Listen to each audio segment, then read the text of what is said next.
rights do liveries have, and what should liveries check in their contracts?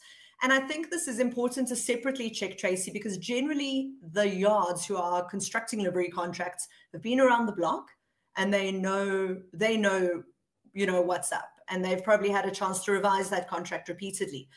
Liveries can often be amateurs who haven't considered all of the pitfalls of such a contract. What are some of the things that they, like, if you get a contract, should you get someone legally to look over it just to be safe? What should they be on the lookout for?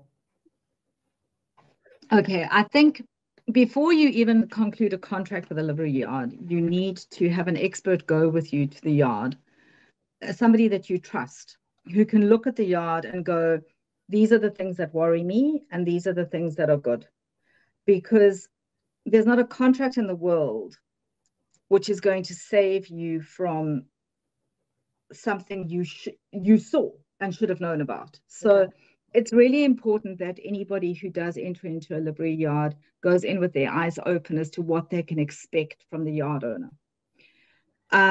Then you need to know exactly what it is that the yard owner is committed to doing. So is the yard owner providing 24/7 supervision? If that is the case, then if your horse colics at 10 o'clock at night, you have the right to expect that colic will be picked up. If the yard owner tells you that the yard is open from 7 in the morning until 7 at night and there isn't supervision at night, you take that risk if you leave your horse there. So it's important to know what the yard owner is promising. It's also important to know what the yard owner expects of you. So, and this, when it comes to expenses. So in other words, what is it that your livery covers? Are you covering just feed, bedding, grooms costs, turnout? Are you going to be billed extra for fly spray, for dip, for if the horse cuts itself, for any medication that is given?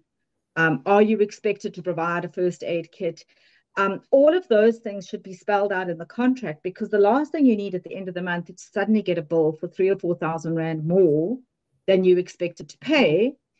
Because you didn't discuss with the yard owner what was included in your livery. So it's really important. And this is where I think yard owners sometimes make the mistake of not hiding the real cost of keeping maybe horses, assuming, or being a little bit reluctant to express it, because it's one thing to say my basic livery is 6 grand a month, but actually by the time you factor in dip and fly spray and this, that, and the next thing, you're looking at spending 9. In terms of advertising, Georgia, you're in marketing. Do you advertise your livery at 9, or do you say 6 grand plus extras? So it's really important when you conclude that contract that you know what those extras are. Are you going to get charged when the groom lunges the horse? Are you going to get charged if the blanket needs to be repaired and the person has to drive the blanket to the tailor to be repaired? All of those things need to be spelled out in a livery contract. And in particular, things which are important to you. So for me, turnout matters. I don't want to be in a yard where my horse is stabled for too long. I like my horses out by 9. I like them in by 4. If that is what you want, you need to specify that in your contract, because you can't then complain when you arrive. And are you the kind of client who says, well, my horse has a rain rug, so I don't care if it's raining?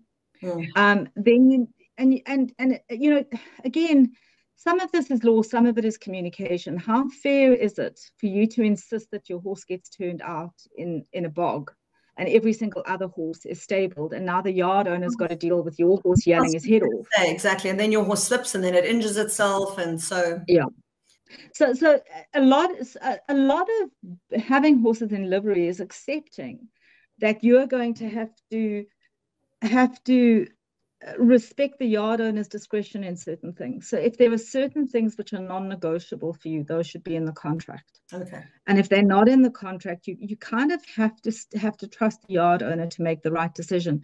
And if you think the yard owner is not making the right decision, then you Find another yard.